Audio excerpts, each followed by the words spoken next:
මේ පැත්ත බලනකොට බුදුරජාණන් වහන්සේ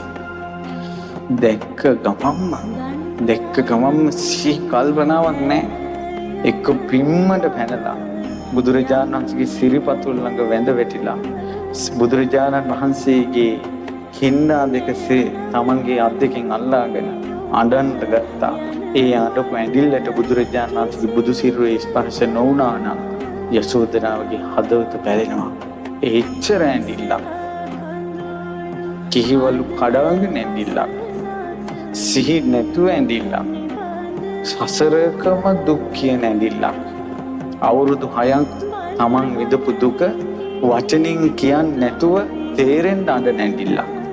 එහෙම අඬලා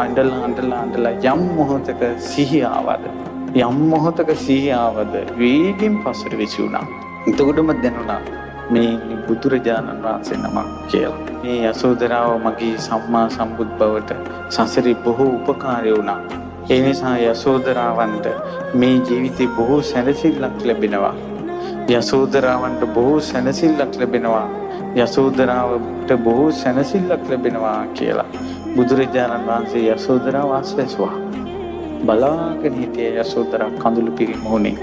ඒ තමයි යසෝදරාවන්ගේ සසරක දුක නිවාගත් තැන.